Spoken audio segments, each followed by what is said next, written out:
Hey guys, Joe here from SJ Fence Supply. So in this video, I want to talk about the maintenance that is required on your vinyl fence. So that's number one thing, or one of the things that people ask all the time. And really, there's not much of anything that needs to be done.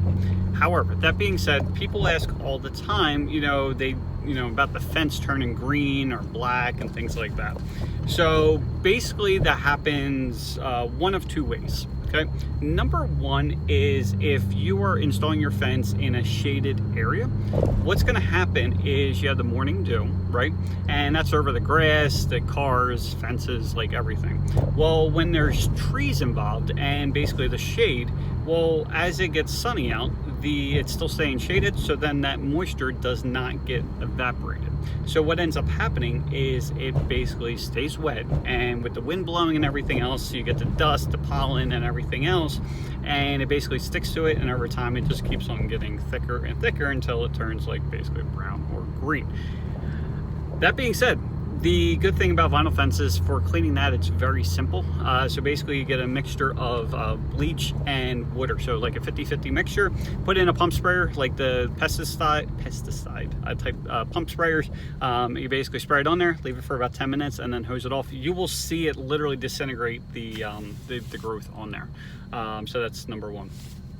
And the other reason why it turns green is that if you have a landscaper and they are not bagging the grass and they're being lazy and they literally shoot it at the fence, well, it's kind of like throwing a lot of green food coloring at your fence. So just basically, if your landscaper is used to going the one direction and shooting towards the fence, be like, yo, can you like maybe go the opposite direction so you're not shooting all the grass at my fence?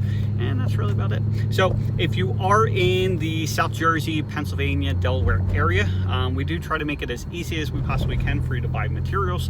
And so we have a GPS tool. If you go to sjfencesupply.com, and what you can do is you put in your address, it will, and you map out where you want your fence. It will tell you how many panels, how many posts. It'll tell you what the materials cost. And then what it'll do in your area, there'll be typically between 3 and 5 contractors that work within your area that we work with all the time, that we know they do a great job for a reasonable price. And what ends up happening is you will get an approximate labor range for your project there. And then you have their phone numbers and contact names and the company names and all that kind of stuff. So within about a minute, you'll have all that information. From there, you can make a few calls and go from there. So the other thing that we offer is 0% financing for 12 months. And so that is just for the materials. So basically the only thing out of pocket would really be for the labor end. Basically the way most companies work it is after the fence is installed and you're 100% happy with everything, at that point you would pay for the labor. And then for the materials, you have 12 months to get it paid off. You do want to pay it off by the end of that promotional period, because otherwise they will hit you with a really high financing fee. The last time we checked, it's 29%. So you do not want to get hit by that. But this is a great way to basically get the fence you need now and then make payments over time, and then get that thing paid off. So if you have any questions, please let us know. Again, you can go to sjfencesupply.com, and hope you have an awesome day. Thanks.